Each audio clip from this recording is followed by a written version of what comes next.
Deuxième partie, les signes annonciateurs selon la Bible. Jésus lui-même, dans son ministère terrestre, a enseigné explicitement sur les signes qui précéderaient sa venue et la fin de l'âge présent. Dans l'évangile de Matthieu, chapitre 24, dans ce qu'on appelle le discours sur le mont des Oliviers, Jésus répond à la question de ses disciples. « Dis-nous, quand cela arrivera-t-il, et quel sera le signe de ton avènement et de la fin du monde ?» Les guerres et les bruits de guerre. Jésus commence sa réponse par cet avertissement « Vous entendrez parler de guerre et de bruits de guerre. Gardez-vous d'être troublés, car il faut que ces choses arrivent. Mais ce ne sera pas encore la fin.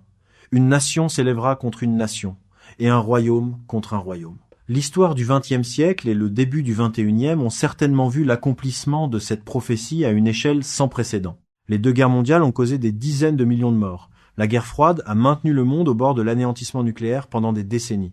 Aujourd'hui, les conflits régionaux persistent au Moyen-Orient, en Afrique, en Asie, avec des implications mondiales. Les tensions entre grandes puissances augmentent dangereusement. Les programmes d'armement nucléaire se développent dans plusieurs nations. La militarisation de l'espace et le développement d'armes autonomes ajoutent de nouvelles dimensions à la menace militaire. Mais Jésus précise clairement, ce ne sera pas encore la fin. Les guerres, aussi terribles soient-elles, sont des commencements de douleur, comparables aux premières contractions d'une femme en travail. Elles annoncent quelque chose de plus grand à venir, mais ne constituent pas en elles-mêmes l'événement final. Les famines et les tremblements de terre, Jésus poursuit. Il y aura, en divers lieux, des famines et des tremblements de terre. Tout cela ne sera que le commencement des douleurs. Les données scientifiques modernes révèlent une augmentation préoccupante de l'activité sismique mondiale. Des tremblements de terre dévastateurs ont frappé Haïti, le Japon, le Népal, la Turquie et de nombreuses autres régions, causant des centaines de milliers de morts et des destructions massives. Les experts avertissent que des zones densément peuplées, comme la Californie ou Tokyo, sont à risque de séismes catastrophiques majeurs. Concernant les famines, bien que la technologie agricole moderne ait considérablement augmenté la production alimentaire, des millions de personnes souffrent encore de malnutrition chronique. Les crises alimentaires se multiplient en raison de conflits, de sécheresses prolongées, de l'instabilité économique et des perturbations des chaînes d'approvisionnement. L'Organisation des Nations Unies avertit régulièrement sur les risques de famine massive dans plusieurs régions du monde. Le changement climatique menace d'aggraver considérablement cette situation dans les décennies à venir. Les épidémies et les pestilences. Dans l'évangile de Luc, chapitre 21, verset 11, Jésus ajoute aux signes des pestes ou des épidémies. L'histoire récente a douloureusement confirmé cette prédiction. Le sida a tué des millions de personnes depuis son apparition. Le SRAS, Hunnun, Ebola, Zika et d'autres virus ont provoqué des alertes sanitaires mondiales. Et bien sûr, la pandémie de Covid, un œuf a bouleversé le monde entier, causant des millions de morts, paralysant l'économie mondiale et transformant radicalement nos modes de vie. Les scientifiques avertissent que de nouvelles pandémies sont inévitables. La déforestation, l'urbanisation rapide, l'élevage industriel intensif, les voyages internationaux massifs et le réchauffement climatique créent des conditions idéales pour l'émergence et la propagation rapide de nouveaux pathogènes. Certains experts prévoient que la prochaine pandémie pourrait être encore plus mortelle que la Covid. Un œuf. La multiplication de l'iniquité et le refroidissement de l'amour. Jésus ne se limite pas aux signes naturels et catastrophiques.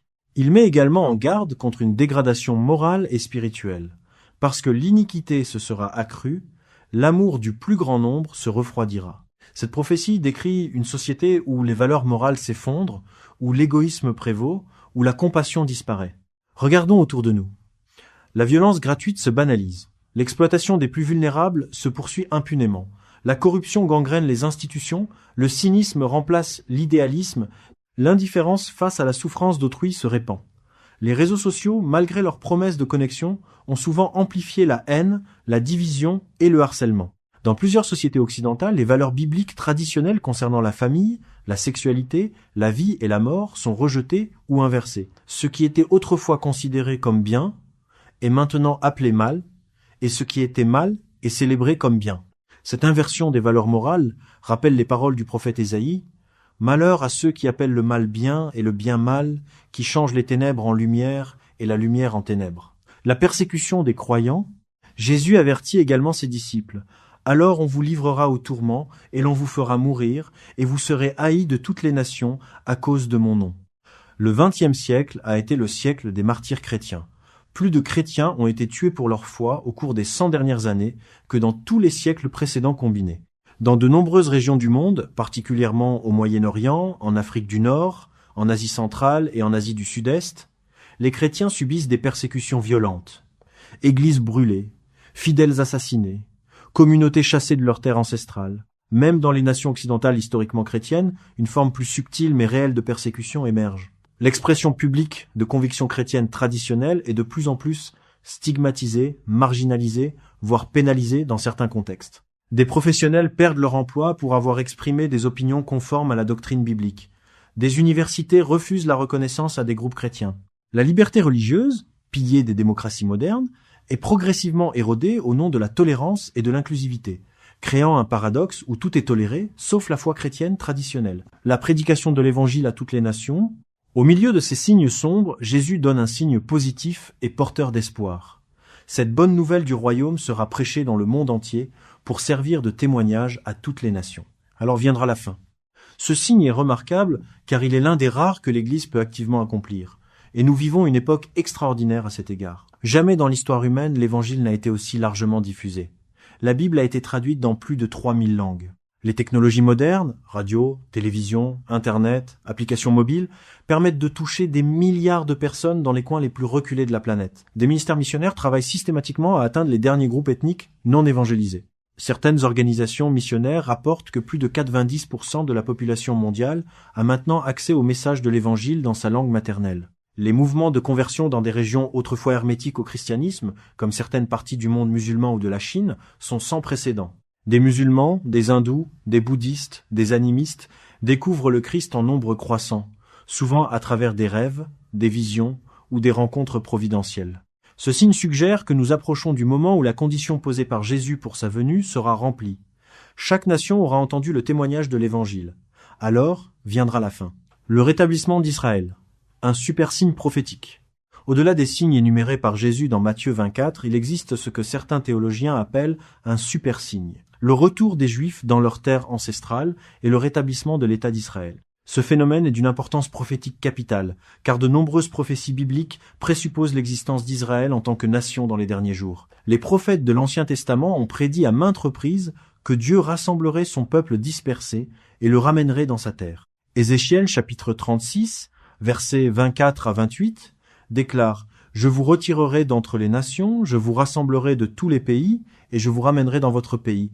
Je répandrai sur vous une eau pure, et vous serez purifiés. Je vous donnerai un cœur nouveau, et je mettrai en vous un esprit nouveau. Vous habiterez le pays que j'ai donné à vos pères. Vous serez mon peuple, et je serai votre Dieu. » Pendant près de 2000 ans, cette prophétie semblait impossible. Les Juifs étaient dispersés aux quatre coins de la terre, sans patrie, persécutés et opprimés dans presque toutes les nations. Puis, après l'horreur indicible de l'Holocauste qui a coûté la vie à 6 millions de Juifs, le mouvement sioniste a abouti à la création de l'État d'Israël en mai 1948. Pour la première fois depuis la destruction de Jérusalem par les Romains en l'an 70, les Juifs avaient un État souverain. Mais ce n'était qu'un commencement. En 1967, lors de la guerre des 6 jours, Israël a repris le contrôle de Jérusalem, accomplissant ainsi une autre prophétie majeure. Jésus avait déclaré dans Luc 21, verset 24, « Jérusalem sera foulée aux pieds par les nations, jusqu'à ce que les temps des nations soient accomplis. » Le retour de Jérusalem sous contrôle juif marque potentiellement la fin des temps des nations et le début de la phase finale du plan prophétique de Dieu. Depuis 1948, des millions de Juifs sont revenus en Israël depuis plus de 100 pays différents. Cette aliyah ou montée vers Israël se poursuit encore aujourd'hui. Un pays qui comptait environ 600 000 habitants à sa fondation en abrite maintenant plus de 9 millions. Ce qui était autrefois un désert aride est devenu une nation prospère, technologiquement avancée, avec une agriculture florissante. Contre toute attente historique, la langue hébraïque, considérée comme morte pendant des siècles, est redevenue une langue vivante parlée quotidiennement par des millions de personnes. Israël se trouve aujourd'hui exactement dans la position décrite par les prophéties de la fin des temps. Une nation juive, puissante, mais entourée d'ennemis, focalisante pour les tensions géopolitiques mondiales, et particulièrement la ville de Jérusalem qui reste au centre des controverses internationales.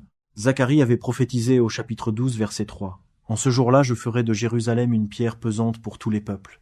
Tous ceux qui la soulèveront seront meurtris. » Cette description correspond remarquablement à la situation actuelle où Jérusalem demeure la question la plus épineuse des relations internationales. La convergence des signes, un témoignage unique de notre époque. Ce qui rend notre époque unique dans l'histoire, c'est non pas l'existence d'un ou deux de ces signes, mais leur convergence simultanée. Jamais auparavant toutes ces conditions n'ont été réunies en même temps.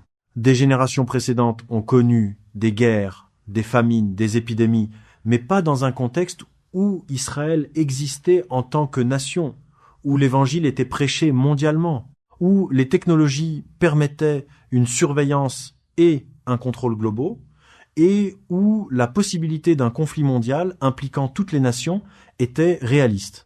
Cette convergence rappelle l'analogie utilisée par Jésus dans Matthieu 24, verset 32. « Instruisez-vous par une comparaison tirée du figuier. Dès que ses branches deviennent tendres et que les feuilles poussent, vous connaissez que l'été est proche.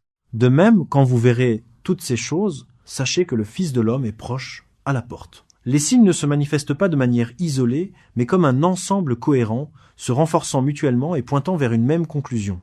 Nous vivons dans une période extraordinaire de l'histoire humaine, potentiellement à la veille des événements prophétisés pour la fin de l'âge.